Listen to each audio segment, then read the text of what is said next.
At Direct Service Overhead, we know how much trust you put in the individuals who have the privilege of working on the components of your home. We understand that a broken garage door is the last thing you want to be worried about, and most of the time, doors break at the most inconvenient times. Our professionally trained technicians service 24 hours a day, and our high-cycle parts are guaranteed to make a noticeable impact on your garage door without putting a damper on your wallet. If you're looking for need of assistance maintaining your current garage door, our team has the experience and expertise to deliver the results you deserve. Give Direct Service Overhead a call today or visit us online to learn more.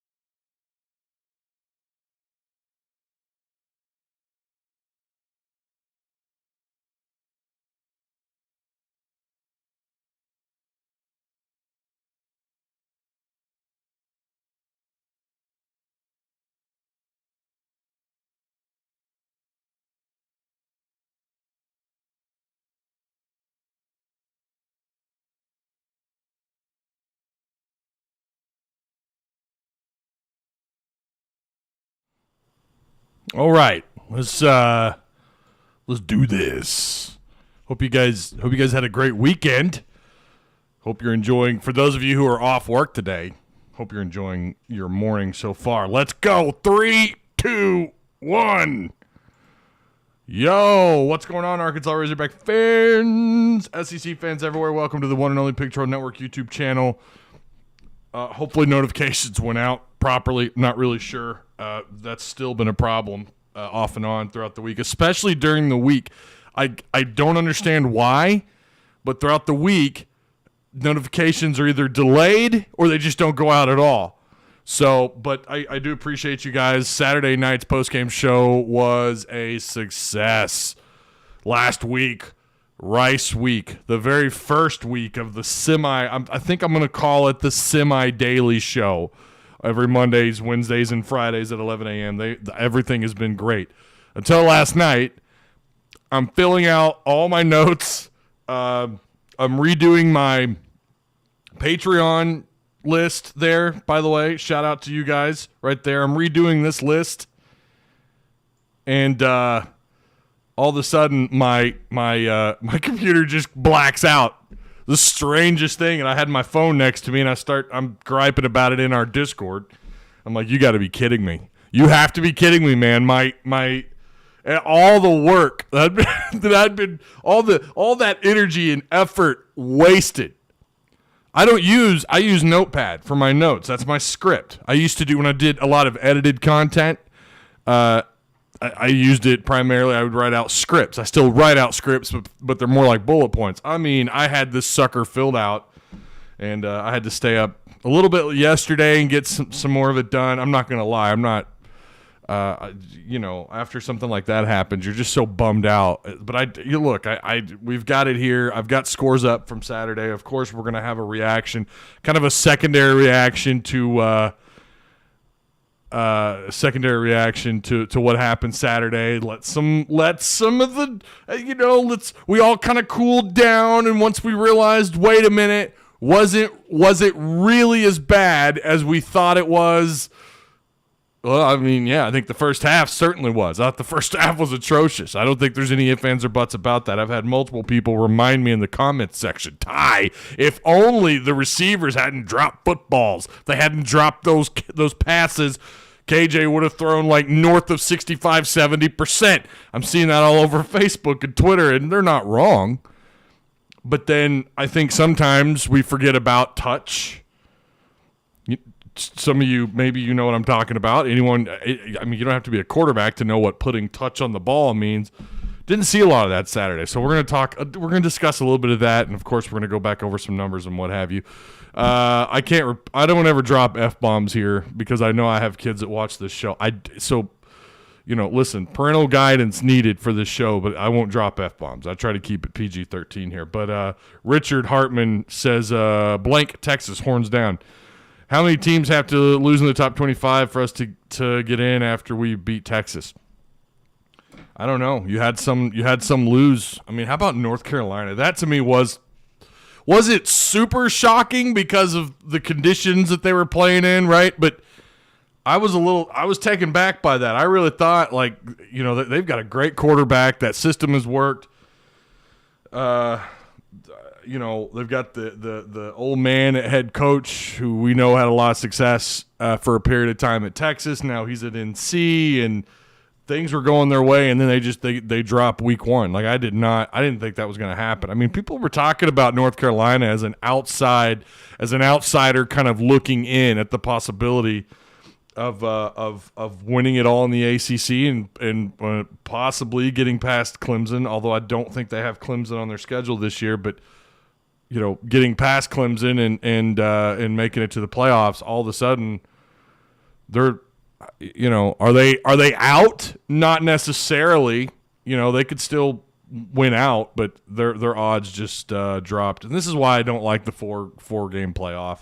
This is why I don't like it right here. It's a prime example. These guys lose a game, now they're going to have to win out. They lose one more game, they're done. They're done. They're not going to the playoffs, even though I thought they were a quality team. Okay, do me a favor, like, share. Do me a favor if you guys do share the content, tag me if you would. That'd be great if you're sharing it on Twitter. I don't get. It's interesting when you look at YouTube analytics. I don't get a lot of traffic from Twitter. Just don't. It's all Facebook. Not even gonna lie. It's like 80% or it's 65%. I think Facebook. Want to change that. Would like to bring more folks in from Twitter. So if you guys do share on Twitter, remember you can just copy and paste the URL and paste it in Twitter. And make sure you tag me if you do. I'm thinking about doing a giveaway this week. Thinking about it, but I have an idea. I've thought about doing this for a long time, using that chrome helmet. If you guys, maybe we do a gift card giveaway. Don't know if I'm going to be able to do it this week or not, but in the near future, I'm thinking about it. I'm giving it some hard thought. If you guys share the content, I write down your Twitter, and then I put your name in a hat, and and then maybe at the end of the week we'll do a drawing or something. Not this week, more than likely, possibly next week. So something I'm looking into doing. Okay. Likes, share, and all that stuff. Subscribe. Check out all the links. Shout out to our sponsor, of course, Direct Service. Those guys. By the way, if you're not in our Discord, you need to check out our Discord.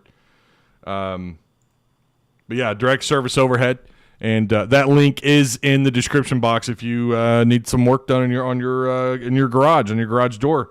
Those guys are the people to call. They do great work, so shout out to them. But again, their sponsorship is in our Discord. And if you guys want to join our Discord, I'm gonna get you an invite here really quick. We're gonna copy and paste this bad boy. And then we're going to jump to around kind of what happened throughout the week a little bit, or the weekend rather. NFL starts this weekend, right? Golly, I don't know about y'all, but I'm ready. I feel pretty good about my fantasy football team. I'm not going to lie about it. I feel pretty damn good. All right. Let me know, and this is for you guys that are here. I don't know why my mic is, there we go. Turn it down a little bit. For you guys that are here live, and for you that are watching after the fact, you've had a day now. You've had more than 24 hours to kind of sit and think about what you saw Saturday. I know some of you went and watched it again. I went back and watched most of it again. I also caught the highlights. War Machine, of course, posted his video, and then Hoggy Bones, who I highly recommend both those guys. Hoggy Bones has a KJ breakdown. It's short but sweet. I mean, let's be real. Other than his runs, not a whole lot of great highlights for KJ on Saturday, at least not until the second half. But that video's up, so you guys should go check those out. Hoggy Bones does good work, too. I like both those guys. You guys know that. I had War Machine on the show like 2 years ago. we sat and talked a little Razorback football. It's like I think he was my very first interview, actually. Either him or I think he was. I think he was my very first interview. Okay. So yeah, I want to know. Let me know. Do you feel any better? Like, do you think you overreacted a little bit, or do you think you were justified? You think no, I'm sticking. Remember, I asked your scores. A lot of 3 and 4s in chat. A few 5s. We had 1 6. I had a guy comment later, give him a 6.5. Of course, he wanted to remind me that, KJ, the drops, the thing that we've heard kind of copy and pasted across social media. No kidding, right? And I agree. You don't drop those balls. We are talking about KJ north of 65%. I agree, but I do still think he was out of sync. 0 touch on the ball. And I wonder too, honestly, well, we'll get to that in a minute. I've got some other thoughts and opinions on kind of what we saw on Saturday. Kelly Marie says, my chat isn't refreshing. What is up with YouTube? Yeah, YouTube took a while for me to get going. It took a solid minute, so it might be having some issues, or it could be some of your connections. Kelly Marie said, glad you shared in Discord. I got no notification from YouTube. I'm telling you. Hudson Card for Texas is legit. Texas is going to test our secondary. Arkansas needs to play right on the edges, says Michael Kopeski. Austin Payne says same for me. Uh-oh. Are we having problems with chat? Looks like you guys are still... Let me know if chat's working for you guys. Lance says I always overreact, but looking at the numbers, it wasn't terrible. You overreact, and then you rage quit our Discord. I'm never going to let that go, Lance. Honestly, I didn't see anything super impressive from Texas, he also says. Tanya Henry says, are we going to be seeing you at the game, Ty? I am not going to be at the Texas game. Not going to lie. So, and this is in my notes here, standing room only tickets available. If you guys do go, there's standing tickets on. It is sold out. Now, ESPN Saturday said that Fayetteville holds 80,000. I don't think that's right. I think it's like 76. But I don't know. Maybe if you count standing tickets, maybe they do manage 80,000 people. Can you imagine? That's obviously never happened. That would break all kinds of records. I think it's possible. I really do. I think it's possible they break 80,000. I think people are going to become level-headed this week.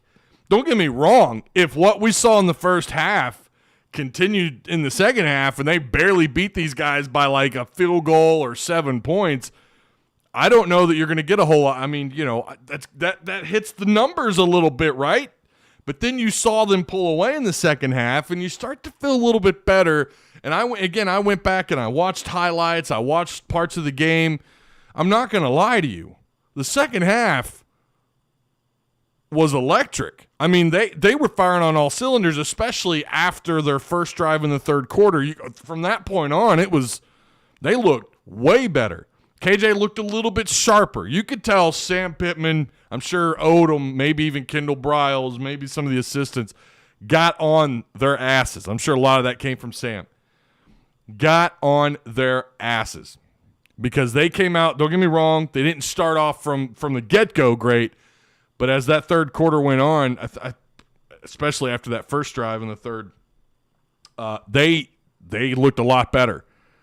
That gives me hope that they just never got off they never came out of the locker room, and then when they did, talking about from kickoff in the first half, the second half, they were clearly out on the field, and they were clearly the better team. Now, how much of that was Rice just wearing down? Kendall Briles, although I don't know how many times players hit the field for Rice. I don't know how many times. Some of them were legit injuries. Some of them were not, I don't think. I mean, we know how this works. The NCAA still hasn't stepped in and made a ruling on this. Like, if a guy goes down, he goes down. You have to treat it as serious. So they got to stop what you're doing, and it kills the momentum in this, high tempo, super high tempo that Kendall wants to play at. It kills any momentum that you get. And still, despite that, Arkansas was look, man, they lit the fires and kicked the tires. I thought they did pretty good, especially, as the game went on. I do think some of that was because of Rice cooling down a little bit. They don't have the depth. They don't have the horses. They just don't have the studs in the barn. Discord kind of froze on me there. Lance and I are going to the Texas game. I know a lot of people are coming into town for that game. Had my tickets since spring. I expect to see a better Razorback squad than last week. The boys will be hungry, and the game will be a 4-quarter dogfight, says Trip. Trip, man, long time no see, brother. Mr. Bloodline says, I still don't think Treylon Burks was 100%. There's no way he's dropping those easy catches like that unless KJ was throwing them oddly or something. Like I said at the beginning, I don't think KJ had any touch, especially in that first half. He looked so out of sync with this offense. I don't know. You stop fake injuries by making the players sit out how many times did I say that last year? That's what the NCAA needs to do. Okay, he's out. That guy is hurt, so he needs to sit out the rest of this series. He doesn't get to sub back in or something. The NCAA or the SEC, of course, that wouldn't affect Rice, but someone needs to step in and take care of that. This is killing these high, the high tempo, fast paced offenses. The no huddles and what have you, which is like what 85% of college football. How many teams run the ball like Rice? Not very many. Stadium is going to be juiced, says Anthony White. Oh, brother, it's going to be great. I think our hurry up was too hurry up. Rice also don't have the Gatorade. Burks either wasn't 100% or he was rusty from being out of practice for so long, and that was something that worried me. He missed the last 10 days or something. I mean, I don't know that he took any hits. I don't know that he – and I get being cautious with him. I do. I get being cautious with him. But at the same time, you saw what happened. He hadn't been – as far as I know, he hadn't been rolling with the ones or anybody. Missed practice. They're very kind of, hands off with him. And you see the result of that. I'm so ready for it's gonna be electric, man. It's gonna be fun. We need to make sure we are allowed. Oh, we're loud. Okay, make sure we're loud. I was like, make sure we're allowed to do what, Tanya? What are you trying to do? Okay. Again, share the content. Let's get the likes up. That would be fantastic if you guys could hit the likes up. Sam Pittman will talk with the media at noon, and I have been asked, Ty, why don't you wait to do the shows till after Sam Pittman? I'm not going to lie to you. I can't. I just can't. I got to pick kids up from school, got to get stuff done. I'm just not able to, so that's why I picked that 11 a.m. If I could, if I had time, I would do the live shows a little later. But not only that, now I get a full day tomorrow to watch whatever Sam Pittman says, and then we're going to recap it on Wednesday, and we're going to talk a little bit about what Sam Pittman had to discuss. And it may even just be a brief, one thing that he said that stood out. I don't know, but it gives me a chance to go back and talk about or go back and watch what he says, instead of having like an hour or two to crunch down what he said and then try to make a bunch. It takes a little bit of time to get all the notes and stuff done for each show. So I kind of like that I do this 11 a.m. For that being one of the reasons. Now I get to watch his chat with the media, and I get all day tomorrow to kind of go over it and dissect it a little bit. It's so weird. KJ almost plays better outside of the pocket. He does, and the announcers picked up on it. I agree 110%. And it's bizarre to me that we didn't see more calls of him, him running outside, more design plays. I'm going to tell you, we're going to discuss that here in just a second. All right, recruiting update.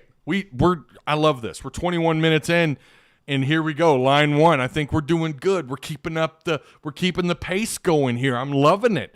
Again, check out all the links. Shout out to the Patreon supporters for the month of August. That was updated. So finally it was updated after my computer just randomly shutting off yesterday, but I was able to go back and fix it and get the names on the list. So shout out to the newcomers to Patreon and to the people that are there every single month, and you know who you are. Timothy, Kelly Marie, Doug Stubbs is on there a lot.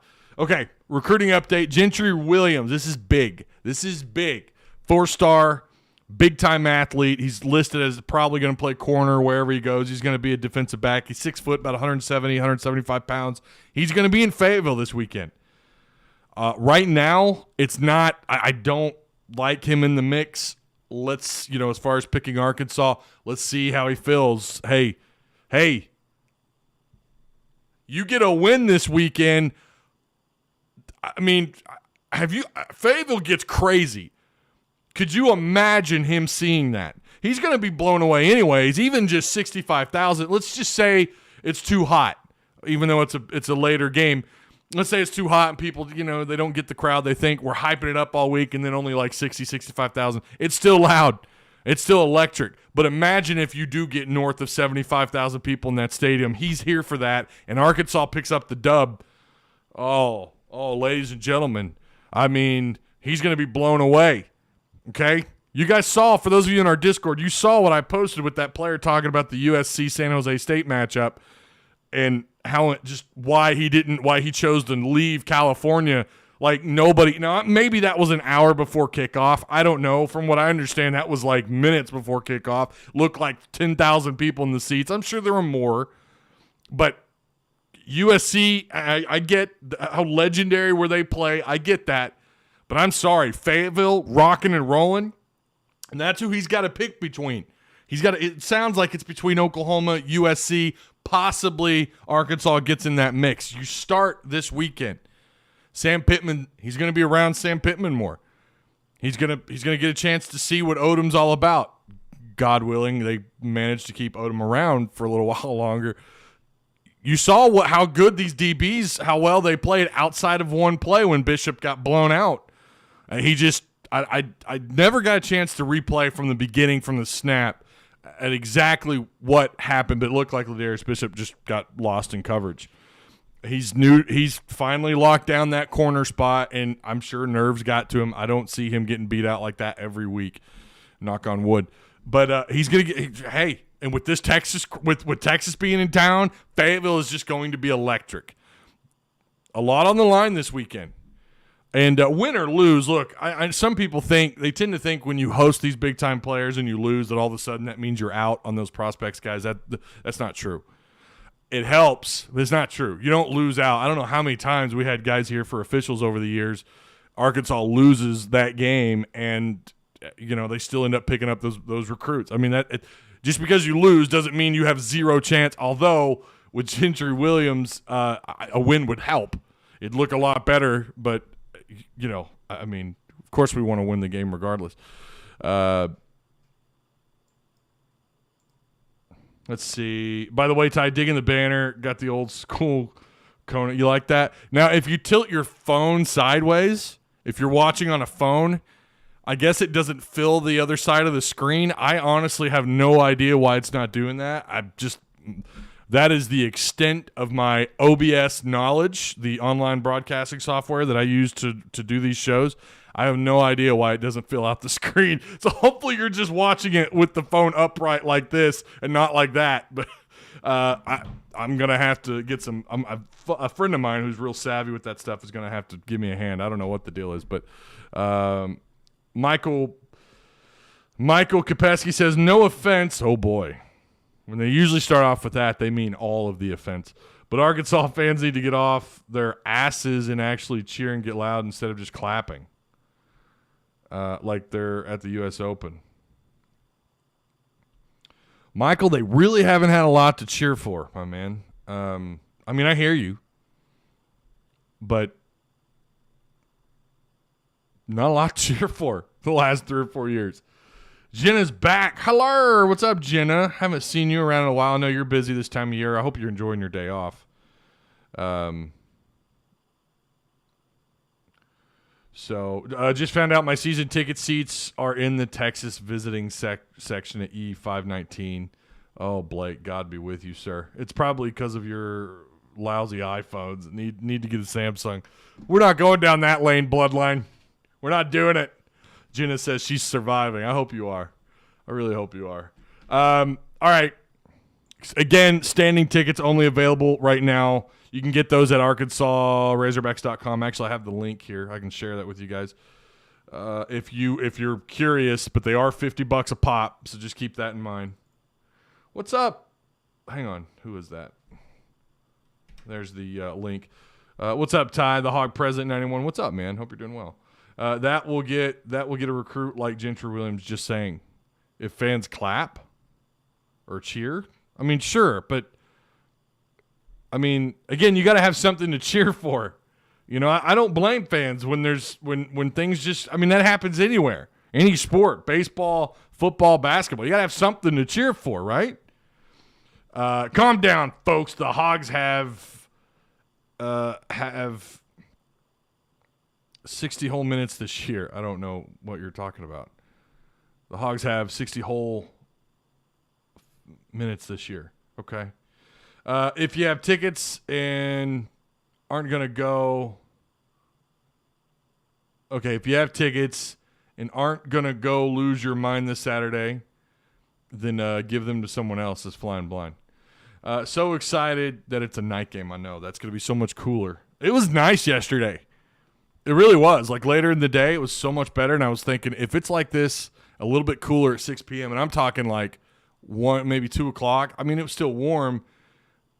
But if it's like this, a little bit cooler at 6, it's going to be great. People crying about the first half. Did you watch the first half, John? I'm not sure some of you watched the first half or understood what we just witnessed in the first half. It was bad. I mean, you can deny it all you want. That's fine. If you want to say they had rust, I'll agree with you. I agree. I think it was rust. I do. I think it was rust. But that's still, I think people have a right to be concerned about what they saw in the first half. It's supposed to be 93 on Saturday. But it won't be 93 at 6 p.m., I hope. Let's hope. We need everyone at SEC Nation at 9 a.m. Yeah, SEC Nation's going to be there. All right. Also, looking at scores, I don't know if you guys caught this. UTSA, all right? Jeff Traylor, Barry Lenny Jr., BLJ calling the plays. As far as I know, I think he has complete control of the offense. I'm not entirely sure. Did you catch that game? They beat Brett Bielema in the Fighting Illinois. Illinois drops to UTSA 37-30. They had nearly 500 yards of offense on Illinois. Ugh. First off, congrats to the former Hogs. But Big Ten football. Catch the fever. I mean, 37-30. Ugh. Look, I mean, had Arkansas not adjusted in the second half, that could have been the Hogs, right? I mean, we can't really, we can't throw too much hate. It's not that long ago Arkansas was in this situation where they're losing to teams of that caliber, but UTSA is doing a good job. They're doing a good job down there. They keep it up. They could be a big surprise in college football. And I don't know. Technically, it is an upset. It's a non-P5 or P4 school, as I think we're down to now. I think we're really just down to 4 power, the elite conferences. But anytime you have a non-P5 with a win like that, I mean, it was on the road too. I mean, hostile environment. UTSA, how about that? Yeah, they ended up with like 497 total yards. Illinois had 412. So congrats to Barry Lenny Jr. Not so congrats to Bert. Yo, Ty, are we going to storm the field if we win? I'm going to let you guys decide that. I don't know. I'm just not a big fan of like storming the court. But football has just been down for so long. I mean, it's been down. You get an upset over Texas, who's favored in this, I think, right now. What is the spread? What's the spread? It's like under 10 points, isn't it? UT, who's favored in this one, I can't say. I think I probably would condone storming the field. And I know that's not popular, especially amongst the Twitter celebrities. Some of them don't think it's that great. But look, your football program has been down. You haven't had anything to be super excited about in a really long time. Texas comes into town. I don't know. I'm all about it. In fact, I don't know. Kind of reminds you of when you took down the field goal post and took it down to Dixon Street way back when. Is it worthy of that if you beat Texas, a former Southwest Conference rival, now I think they're – do we have updated APs? Where are they at right now in the votes? Where are they at in the top 25? I don't know. I'm just saying. Maybe you should. What do you guys think? Should you storm the field if you beat Texas? I mean, I know we shouldn't get ahead of ourselves. I can already feel someone writing that. Sup, Ty, do you think we are in for another season of poor first halves? And why do you think we fail to execute early in games? I don't know if it's game planning. I really have no idea. I don't know. You know, Petrino used to do scripted drives, right? Like he would have basically a script of what they're going to do in the first quarter. And they always had, from what I understand, they had a plan B, kind of a backup. But a lot of their plays were scripted, and if they didn't work, you could tell. I don't know if that's what's going on. If they're trying to run scripted offense, I don't know.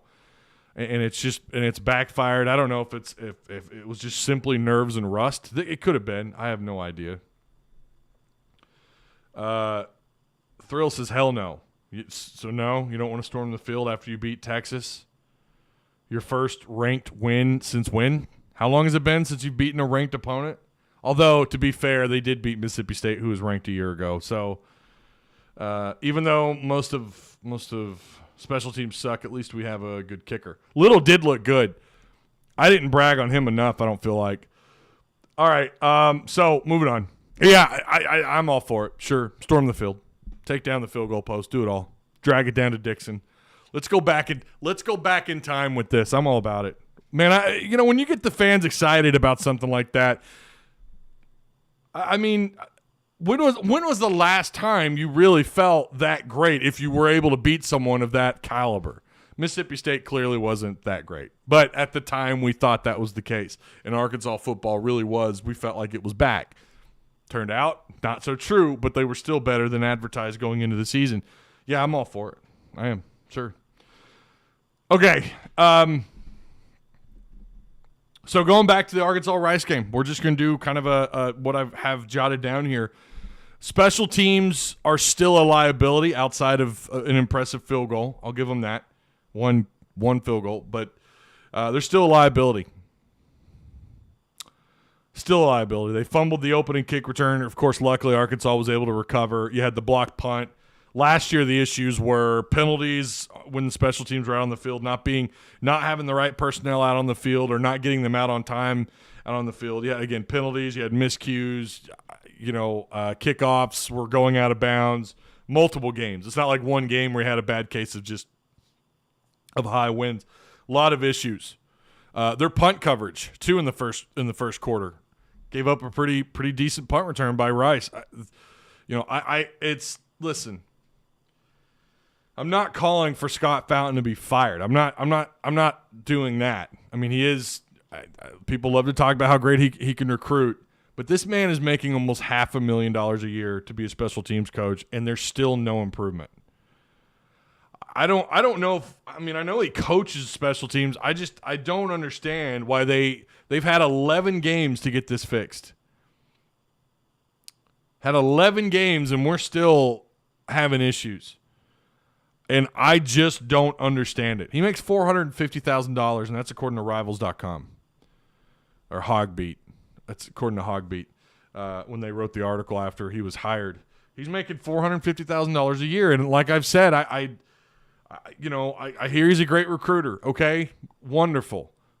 But what about special teams? All the miscues that we've had, you could make...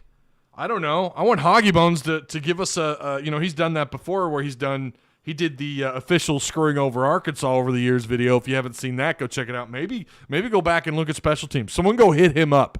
Go in one of his videos and tell him, Ty wants you to make a video of all the special teams miscues. Because you're going to have to use all your fingers and toes that are attached to your body of all the miscues, the penalties, the mistakes. Now you've got a block punt, kickoffs going out of bounds, poor punt coverage against Rice. That happened a couple times last year as well.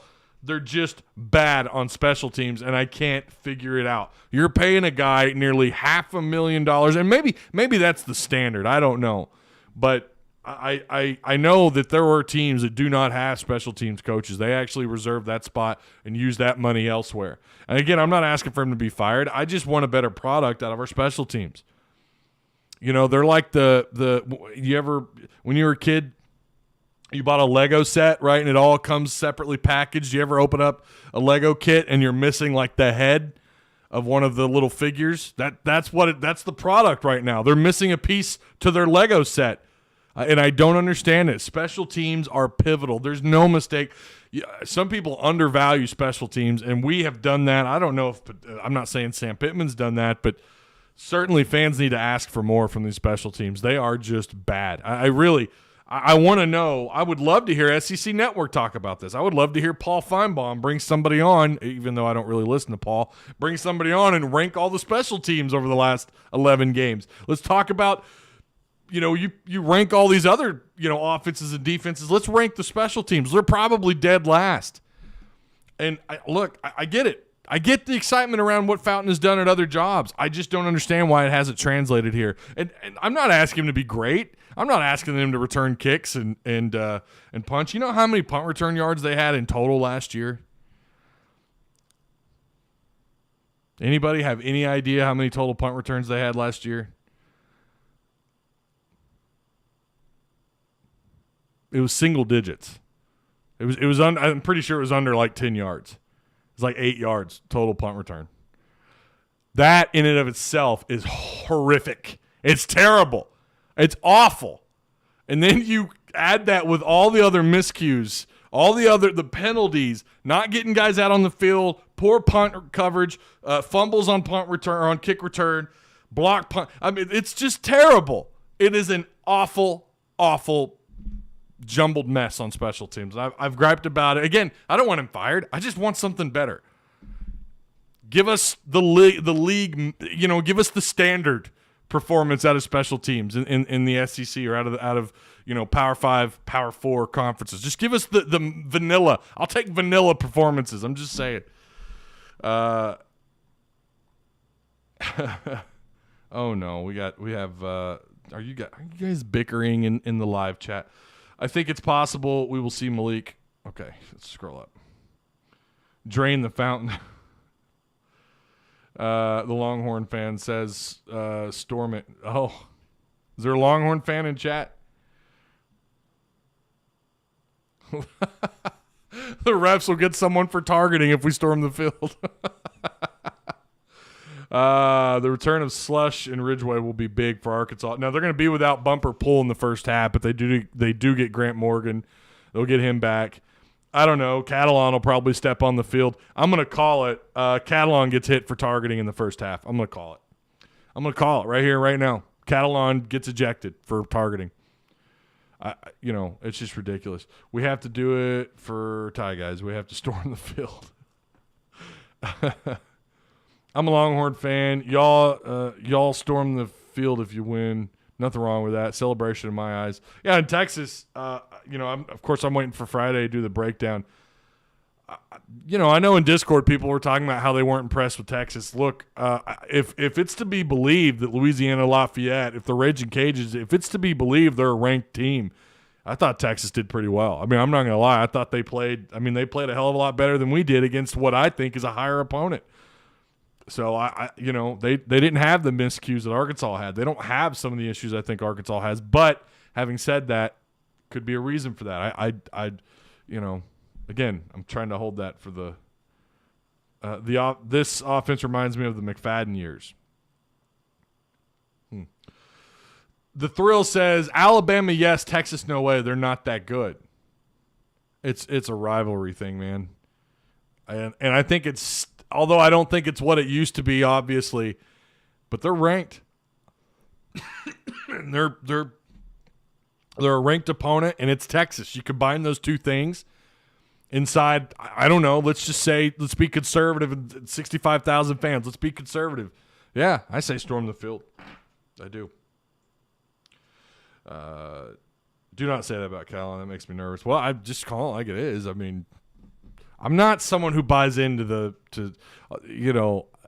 oh, you said it, now it's going to happen, and we're going to blame you. Okay. But If it was going to happen, it was going to happen all along.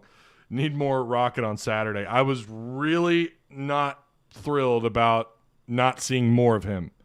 I don't know why we didn't see more of him. I don't know why we didn't see Malik Hornsby.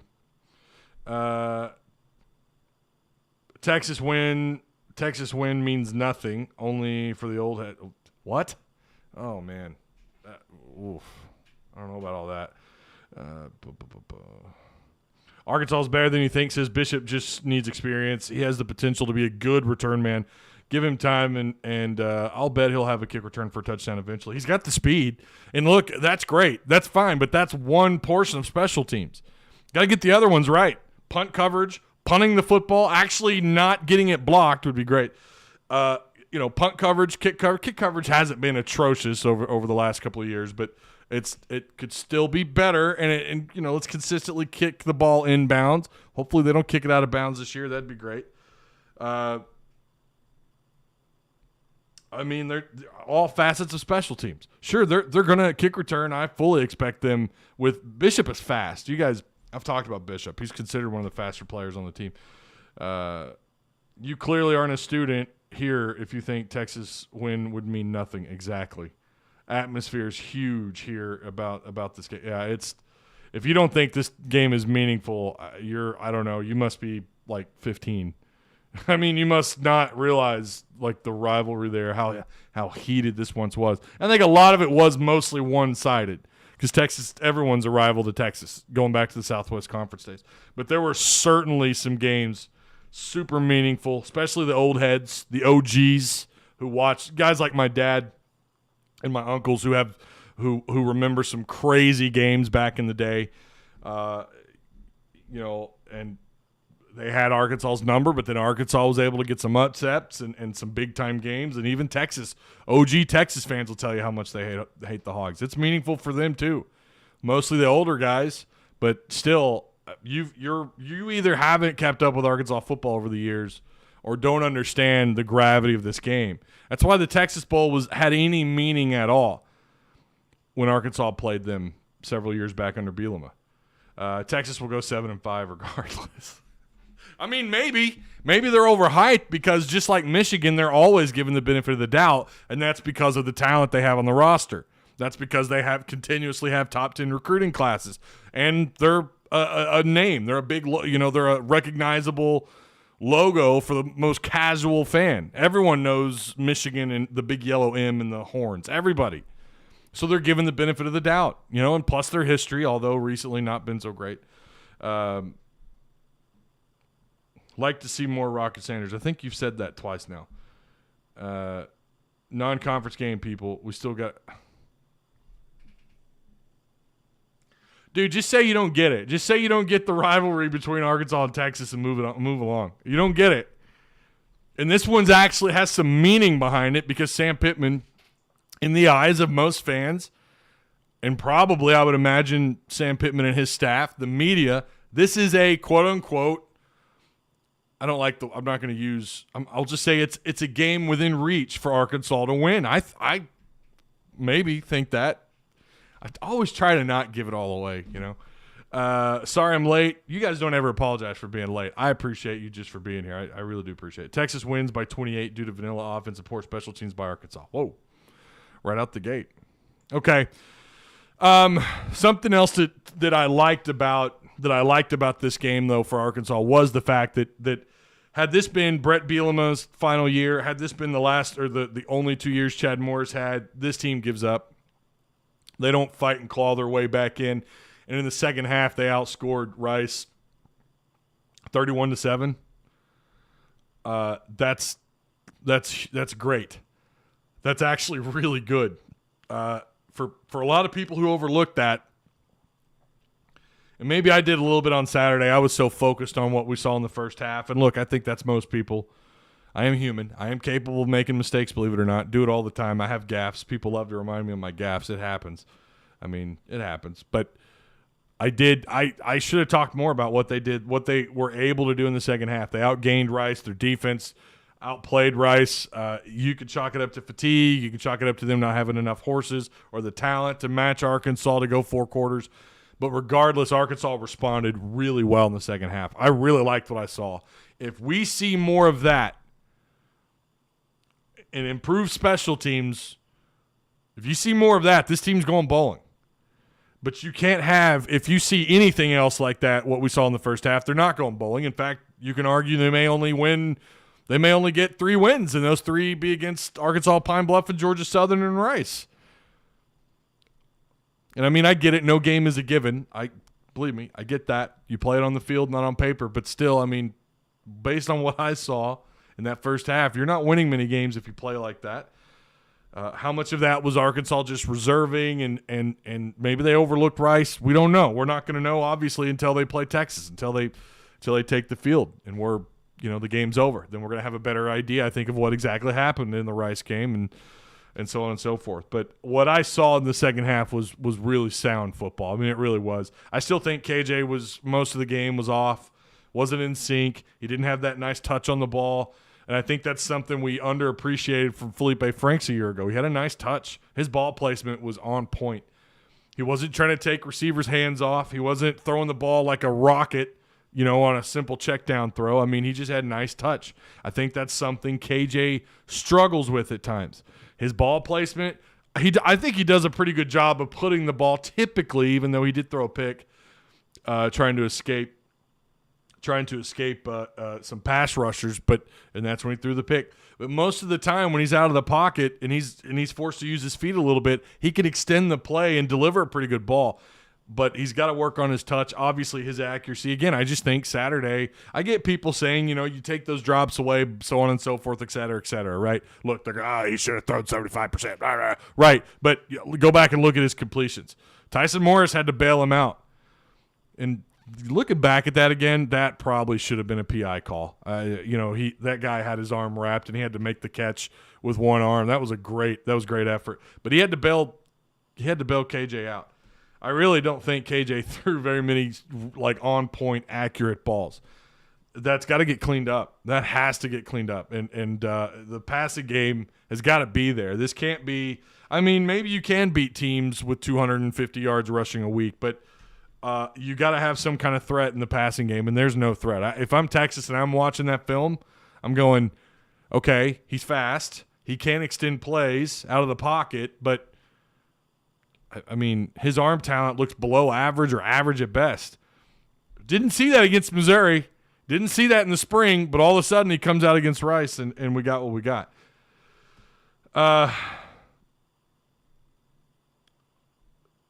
Yeah, again, I think second half football was what we wanted to see. We thought we were going to see more of that. We thought we were going to see that more in the first half. Clearly, we didn't. I figured the first quarter they'd come out a little slow. I didn't think it would linger around the entire first half. Also, mad respect to the linebackers on Saturday. I mean, when you guys consider, right? When you consider that you lost Bumper Pool.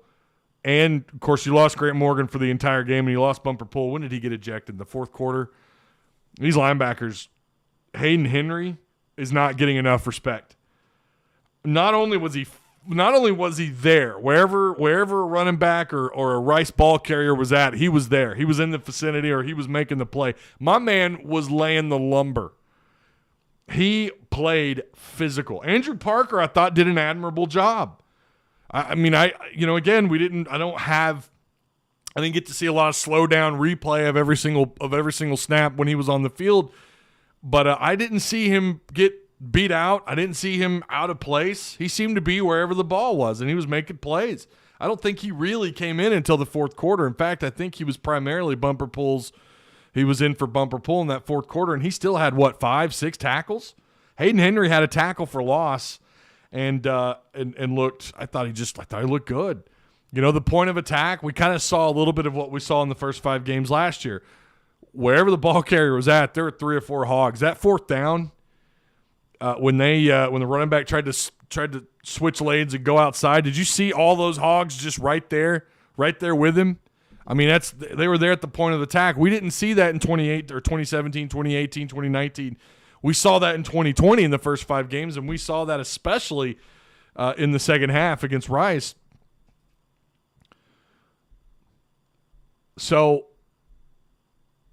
I mean, yeah, you shut these guys out in the fourth quarter. I mean, you hung 21 points on them in the fourth quarter, and that speaks to the defense. Also, shout out to Torian Carter, who had a tackle for loss, 6 tackles. Jalen Catalon, 11 tackles. Obviously, he had the picks, and then Bumper Pool, who had 14 tackles, 2 tackles. Well, technically, I think he had 2 tackles for loss, but they give him a 1.5. But and that's while being ejected in the fourth quarter. My man could have had 20 tackles in this game. It's crazy. Linebacker depth is much better, says Kelly. I feel better. I feel better about what we saw out of those guys. I really do. Now, if we lose Bumper Pool and Grant Morgan for an entire game, yeah, obviously that's a different conversation, right?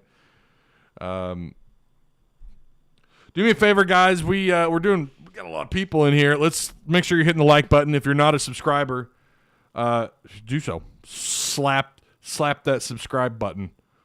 Do a German suplex or the diamond cutter. How many wrestling fans are in the house? How many wrestling? You remember the diamond cutter? Or the what do you think, man? We run man against what you think. We run man against Texas, says Lance. I don't know what you. I mean, I don't know. Bishop was that play that got behind him was on the. It was on man coverage. I mean, he just got beat, and I don't see that happening very often. Again, I think he either bit on the play fake or something. It was blown coverage. If you smell, the diamond cutter broke my screen. I was not aware that ejections roll over. Yeah, well, to the next game. It'll go into the next game because Grant Morgan had to sit the entire game out, and Bumper Pool, who committed the targeting in the fourth quarter, he's gonna have to sit out that first half against Texas. DDP is like a self-help wrestling. Yeah, he does yoga. He helped Boogie 2988, a YouTuber right here in Arkansas with like 5 million subscribers. He helped. That's how I found out he was doing that. Apparently it works, man. Apparently the DDP yoga works. Mississippi State survived. Yeah, saw that. Oklahoma survived in the last minutes. I like Stewart's speed on the edge, says Seth Cohn. By the way, again, welcome to everyone who just got in here. We're about to wrap this thing up. We got about 6 minutes. If you guys have any questions, feel free. She's talking about Hayden. Oh. What about Hayden? You'll have to hit me up in Discord, Jenna. I'm not sure what you. I think a lot of teams weren't playing their best football. So let me say this before I read any of your questions. Again, obviously we'll break down Texas on Friday. I'm really excited to watch Texas. What Texas video footage you can watch. Of course, we've only got one game, but I'm really excited to kind of break this down and look at what Texas. Some things to keep an eye on, some players. Obviously, their talent. I mean, look, they're Texas. They have talent every year. And, that in and of itself makes it difficult, right? When you're talking about trying to match up against a team with an opponent that has that kind of talent level.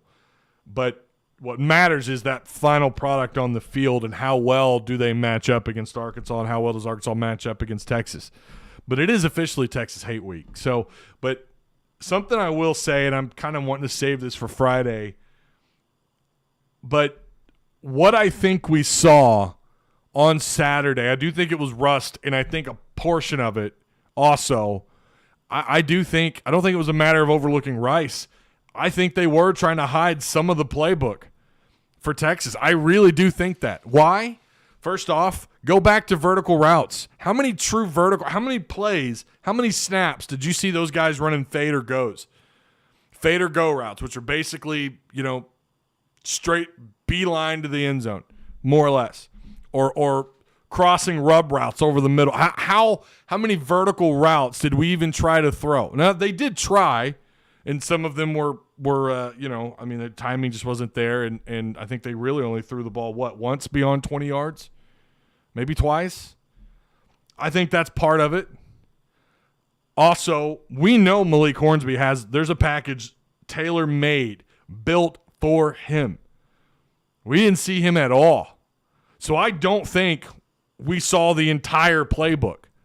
Now, a lot of people are going, well, yeah, of course, it's Rice. But I think they were doing that primarily to prep for Texas. I really think they did not open this thing up. Right? I don't. I think they really were holding back and kind of dipping their toe in the water a little bit. What can we get away with? What do we need to do? And then it just got out away from them a little bit. Rice got that lead. And all of a sudden they realized, oh, snap, we got to actually play Rice this week. So maybe it was a little bit of overlooking rust and also not opening up the playbook. I do think that's what we saw on Saturday. That play calling, go back and watch, and I sound like a broken damn record. I know I do. But go back and watch the Mizzou game when KJ was on the field. Go back and watch the red-white scrimmage. I mean, this felt like as conservative of play calling as you can get from Kendall Briles. So because of that, you go back to the second half effort, I don't think this is going to be a steamrolling by Texas, but at the same time, maybe after I watch some footage this week, I might change my mind. I don't know. But at first glance, I did watch the highlights of their matchup against Louisiana. They didn't have a ton of miscues. They made some mistakes on defense. I thought Louisiana's tackling was atrocious. It was terrible. I mean, they're like Texas just walking over these guys. You're not going to get that out of Arkansas. We didn't see that last year. Nobody did that to Arkansas. No one just ran them over. Arkansas is extremely physical on defense, and they're big. I mean, they are a typical SEC-sized defense, and they have some athleticism. You little sprinkle of Slusher, Fouché, Monteric Brown, right? Of course, Catalon, Bumper Pool, Grant Morgan. I think everywhere outside of the defensive line, because I'm still skeptical. I'm sorry. Defensive line, I didn't see anything Saturday that blew my mind and to make me think they're any better on the defensive line. I'm sorry. I know I've had some people disagree with that. I know some people didn't like what I said on Mark Rogers' show, but I didn't see anything that told me, oh, okay, this is going to be better. Maybe Ridgeway is the difference maker. I don't know. Maybe he is. And if that is the case, if he's your only difference maker up, or if he's your only guy that helps them have some kind of an existence, some kind of presence on the field, then great. I'm happy to, fine. But the other guys that we saw on Saturday didn't give me any reason to believe that this defensive line is anything great. But everything behind them, I thought they were, I think they're tough. I think they can go toe-to-toe with anybody. As long as they stay healthy, right? We know that as the year went on last year, we ran into that issue of just injuries, guys playing hurt. Bumper Pool, who played that 75% of the season with broken ribs. Morgan, who's out there in a freaking body cast. You had guys all over the secondary playing with injuries.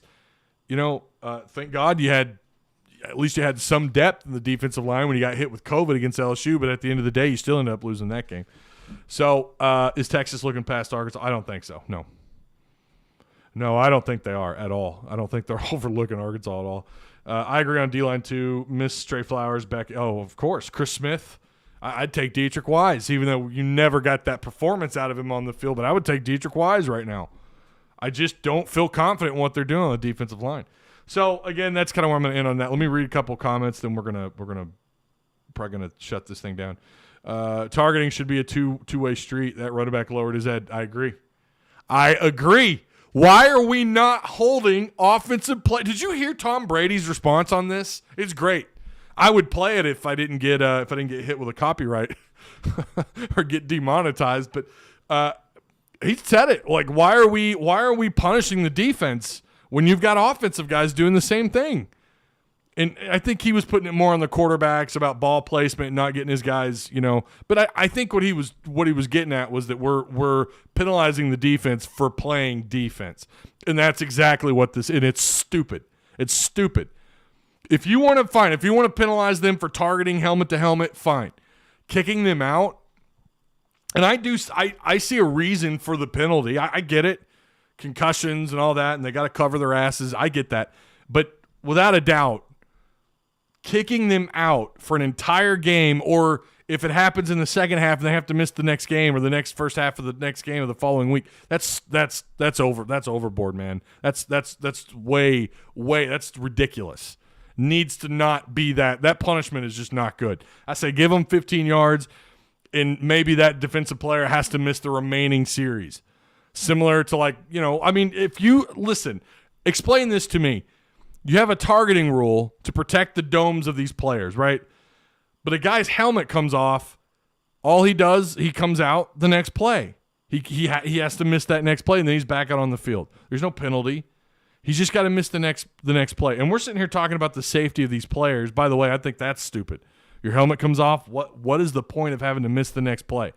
To make sure your chin strap's buckled? Has anyone, you guys, some of you played football. What click, that's it. Like, what is the point of that? Someone explain that to me. But here, we're going to talk about a football, a defensive player doing his job shouldn't be hitting the helmet, but we've seen guys get called simply for making contact with their helmet to the shoulder, and they're penalized. And then they got to miss the rest of the game or the first half of the following week. It makes no sense to me. Should there be a penalty? I'm okay, fine. If you want to look like you're being tough on concussions, fine. You're worried about the optics and you want to look like you're doing something as a league, fine. But penalizing the player like that is ridiculous, and it's overkill.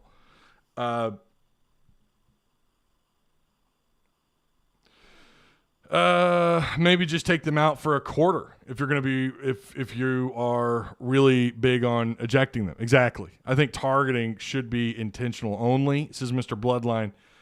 Josh Rubel says I would dare say bumper hit the guy with his shoulder. It's as close as it could get. Could have been if not. Hard to prove intent, and that is true. It is hard to prove intent. How about levels of targeting? I don't have a problem making it flagrant 1 or 2 like in the NBA. All right, that's going to do it. I do appreciate everyone. We're killing it. This live show, I'm loving the semi-daily show. Shout out to our sponsor, Direct Service Overhead. I don't know why it's not coming up, but it's there. There it is. Hey-oh. Direct Service Overhead. If you guys want to check them out, their link is provided for you down below in the description box. Of course, we had the ad that was that happened at the beginning of the show. Yeah. My wife says you sound exactly like Joe Rogan. Man, but Joe Rogan doesn't have hair, but he could whoop my ass. Even if he's 5'5", he could. I like Rogan. I try to listen to as much Rogan as I can. Offensive targeting is a thing, and I agree it is. I think if a running back is lowering his helmet and he's leading with his helmet, how is that not targeting on the offense? Got to call it both ways, and I don't understand. We just want to look tough. We want to look tough on this stuff, but we don't really want to address the issue. They're trying to make helmets safer. I get that, and I'm all for that. I'm all for player safety. I really am. I mean, I played. I know a lot of you or some of you played. I'm all for player safety. I know I suffered some concussions in junior high and high school. I know I did. And back then it was like, just go sit in a corner for a minute. You'll be fine. Drink some water. Don't go to sleep on us. Like now it's so much more, there's an actual protocol for it. There's a test on the sidelines, and I'm all for player safety, and I'm all for that. But punishing a player like we've seen happen repeatedly to Razorbacks, whether it was Catalan, Bumper Pool, Grant Morgan, there's somebody else last year. Did he get called out of a game for targeting? I know he got that stupid penalty for crossing his arms. That was ridiculous. All right, again, appreciate you guys. Remember to like the stream, subscribe if you haven't already. Check out all the links. Again, shout out to Patreon supporters. What a month it was for Patreon, and what a week. I'm just so excited about what we're doing here at the PTN. So, I'm going to try and catch the Sam Pittman interview later today. I'm going to break that down, watch some Texas, Louisiana highlights, and probably try and catch some more of the Arkansas Rice game and get prepared for Wednesday and Friday's shows. Wednesdays are primarily more about mingling with chat, kind of talking over some things. Maybe we get caught up on recruiting. We're also going to talk about what Sam Pittman has to say today and kind of go over where they're at during camp at that point, or during the prep week for Texas. We may not have a ton there, but we'll see. And then Friday it's going to be the Texas breakdown. So I need overhead door work, and want to support your sponsor, hey, hit them up, direct service. The link is provided for you down below, Mr. Bloodline. So go do that. Yeah. All right. Woo Pig. We'll see you guys on Wednesday. Enjoy. For those of you who have the day off, enjoy it. I'll see you Wednesday, 11 o'clock. Woo Pig.